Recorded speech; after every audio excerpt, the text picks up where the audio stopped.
अगर हम आमरण अनशन पर जा रहे हैं उससे पहले आप या तो हमसे वार्तालाप कर लीजिए, नहीं तो हमें आपकी कोई भी मेडिकल सुविधा नहीं चाहिए। हमारी स्थिति कितनी भी गंभीर हो, हमें किसी भी प्रकार की मेडिकल सहायता नहीं चाहिए। पीटी मेंस लेंगे। अरे आप बहाली किस दिन निकालिएगा? पीटी का एग्जाम कब लीजिएगा? बहुत दुर्भाग्य की बात है कि तमाम बिहार के छात्र आज रो रहे हैं, पीड़ित हैं। बीएससी, दरोगा भर्ती, प्रोफेसर बहाली, तमाम बीएसएससी, तमाम ऐसे मुद्दे हैं जिसके तमाम अभ्यर्थी जो हैं इनके साथ जो है अनशन पर जाएंगे। हम उन आयोगों को भंग करने की बात कर रहे हैं जो आयोग में हमेशा धांधली होती है, सेटिंग होती है, पेपर लीक होते हैं। उन आयोगों के बारे में क्योंकि जवाबदेही तय नहीं होती।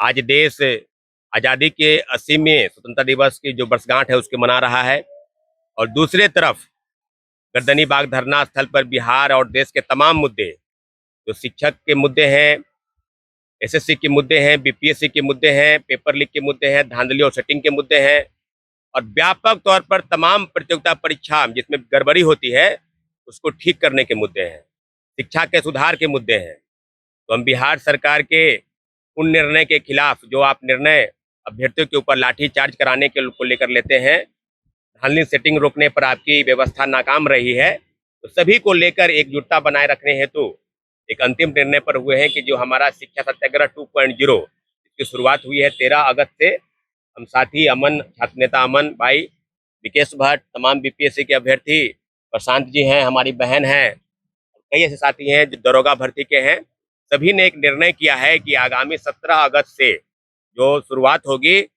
अनिश्चितकालीन आमरण अनशन की शुरुआत होगी। छात्र नेता अमन उस अनशन पर पहले अभ्यर्थी होंगे जो बैठेंगे, छात्रों की अगुवाई करेंगे। उसके साथ साथ बीपीएससी, दरोगा भर्ती, प्रोफेसर बहाली, तमाम बीएसएससी, तमाम ऐसे मुद्दे हैं जिसके तमाम अभ्यर्थी जो हैं इनके साथ जो है अनशन पर जाएंगे। आपको पूरी जानकारी दे दे कि जिस प्रकार से लड़ाई चल रही है और आगामी 13-14 दिनों से जो प्रोफेसर की बहाली की मांग को लेकर तमाम ऐसे खामी है जिसकी सुधार की मांग प्रोफेसर की बहाली के लिए अलग से गर्दनी बाग में लोग बैठे हैं, लेकिन उनकी सुगबुगाहट कहीं से भी सरकार की तरफ से नहीं है। कुछ इनिशिएटिव लेना है, कुछ फैसले लेने हैं, तो पूरी आपको जानकारी दे दे कि जो लड़ाई दिल्ली में लड़ी गई उसी के तर्ज पर रांची में जो लड़ाई लड़ी जा रही है, तो गर्दनी बाग कहीं से भी पीछे नहीं हटा है। पूरे देश की क्रांति की कहीं अगर बिगुल अगर फूकी गई है तो उसकी शुरुआत अगर कहीं से हुई है तो बिहार उसकी अग्रणी भूमिका में रहा है। चाहे देश की आजादी की लड़ाई हो या संपूर्ण क्रांति का जो नारा जयप्रकाश नारायण ने इसी धरती से दिया था कि सिंहासन खाली करो कि जनता आती है किनारों के साथ, तो तमाम मुद्दे हैं। पेपर लीक, एसएससी के मुद्दे पर हमारा साथी अमन, छात्र नेता, और इस संघर्षशील तमाम मुद्दों के साथ जो मुद्दे हैं जिसके अध्यक्ष हैं और तमाम मुद्दे हैं उसको साथ हम 17 तारीख से सुबह से 10 बजे से अनिश्चितकालीन आमरण अनशन पर बैठ रहे हैं। आगामी जो बातें होगी अमन करेंगे, उसके बाद बीपीएससी के साथी हैं प्रशांत जी, उस पर अपनी बातों को रखेंगे।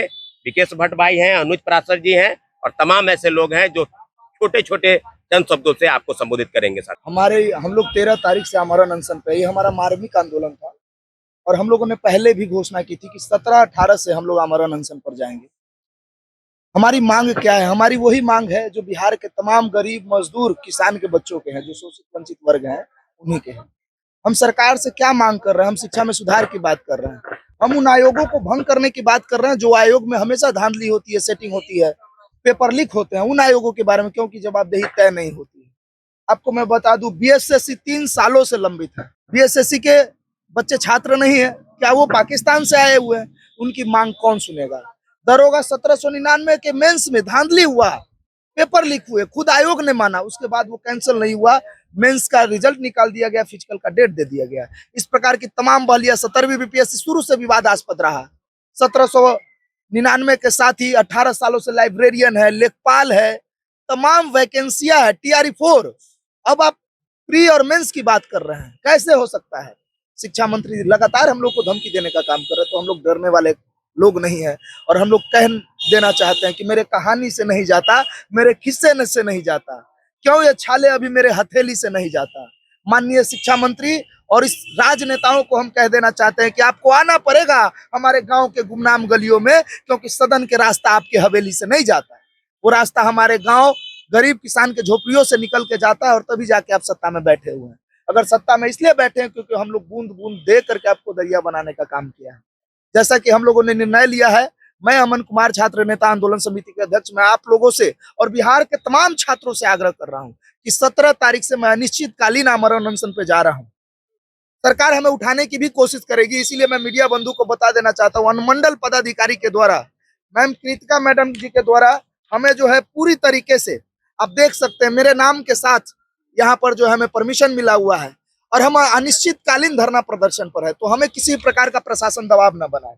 उसके साथ ही माननीय सम्राट चौधरी, माननीय मंगल पांडे और माननीय बिहार के तमाम मंत्रियों से, स्वास्थ्य से जुड़े अधिकारियों से, आला अधिकारियों से, प्रशासन से हम मांग कर रहे हैं हाथ जोड़ के कि अगर हम आमरण अनशन पर जा रहे हैं उससे पहले आप या तो हमसे वार्तालाप कर लीजिए, नहीं तो हमें आपकी कोई भी मेडिकल सुविधा नहीं चाहिए।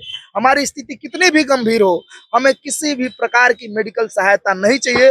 लोकतंत्र में कैसे अपनी जीवन की दैहिक स्वतंत्रता है हमें, और आप अगर हमें शिक्षा में सुधार के साथ आजादी नहीं दे सकते हैं, भ्रष्टाचार से आजादी नहीं दे सकते हैं, पेपर लीक से आजादी नहीं दे सकते हैं, तमाम अनियमित बहाली को नहीं रोक सकते हैं, इतने सारे कैलेंडर जारी नहीं करते, निर्धारित रूप से लागू नहीं करते हैं, तो अगर 13 सूत्री मांग हमारी नहीं मान सकते हैं तो प्लीज हमें आपका मेडिकल सुविधा नहीं चाहिए। लास्ट बात रख करके हमारे साथी अनुज बोलेंगे, लास्ट बात इतना कहेंगे सम्राट चौधरी जी से विशेष कर, क्योंकि वो राज्य के मुखिया है, कि जिस तरीके से हमने दरिया बनाया है आप समंदर समझने का भूल कर रहे हैं, तो कह देना चाहते हैं कि दरिया अब तेरी खैर नहीं, बूंदों ने बगावत कर ली है, नादान समझ बुज़दिल हमको लहरों ने बगावत कर ली है, हम परवाने हैं मौत समा मरने का किसको खौफ यहाँ। हम अब अनिश्चितकालीन धरना पे जा रहे हैं तो हम परवाने हैं मौत समा मरने का किसको खौफ यहाँ। लेकिन बहुत दुर्भाग्य की बात है कि तमाम बिहार के छात्र आज रो रहे हैं, पीड़ित हैं।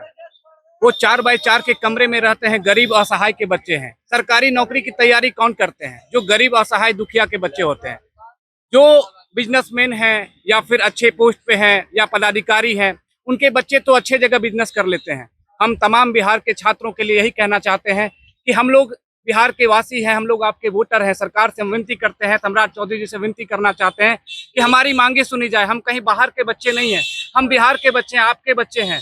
हम अपनी हक और अधिकार की बात करते हैं। अगर आपको लगता है 13 सूत्री मांगों में कोई भी मांगे गलत है तो हमें आकर बताइए, हमसे वार्तालाप करिए। हमारे भाई आमरण अनशन पर बैठने वाले अमन जी, लेकिन आमरण अनशन की नौबत ही क्यों पड़े? आप आकर हमसे मिलिए।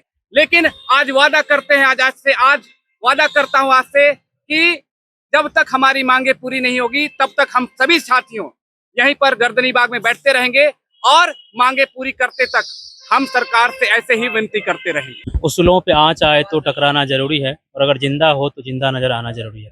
मुझे इस बात का बहुत बेहद दुख है कि हम अपने राज्य में शिक्षा सुधार के लिए अभ्यर्थी छात्र वो अनशन पे जा रहा है। जब किसी भी राष्ट्र को बहुत मजबूत होना होता है तो उसकी नींव शिक्षा होती है।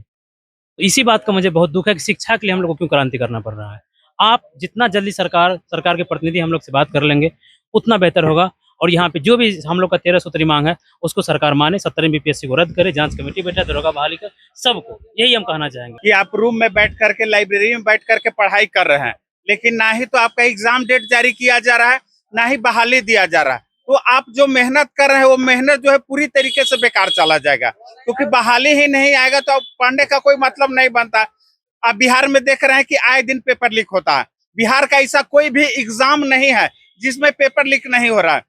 सरकार के द्वारा जो है झूठा आश्वासन दिया जाता है, झूठी इंक्वायरी बैठाई जाती है, तो इससे काम नहीं चलने वाले। ये गर्दनी बाग का आंदोलन जो है बहुत बड़ा आंदोलन होने वाला है। आंदोलन इसलिए किया जा रहा है कि शिक्षा व्यवस्था बिहार का जो है पूरी तरीके से चौपट हो चुका है। जो छात्र लगातार हम लोग से संपर्क करते हैं कि भैया एग्जाम डेट जारी करवाइए, इसका पेपर लीक हुआ है, एग्जाम को जो है कैंसिल करवाइए, बहाली नहीं आया है, बहाली निकलवाने के आंदोलन करवाइए, तो गर्दनी बाग में आपके लिए जो है एक सुनहरा अवसर है। अगर आप गर्दनी बाग में नहीं आइएगा तो आपको इंसाफ मिलने वाला नहीं। अगर आपको लग रहा होगा कि हम लोग 3-4 लोग छात्र नेता जो है आपको इंसाफ दिला देंगे, तो ऐसा कुछ होने वाला नहीं, क्योंकि मेरे पीछे संख्या बल नहीं रहेगा तो सरकार भी जो है हमारी बातों को नहीं सुनेगी। लाइब्रेरियन के अभ्यर्थी 18 साल से परेशान है। कई बार हम सड़क पर उतरे, शिक्षा मंत्री जी के द्वारा आश्वासन कई बार दिया गया कि अगले महीने जो है बहाली दी जाएगी, लेकिन बहाली अभी तक नहीं दिया गया। इसका कौन जिम्मेदार है?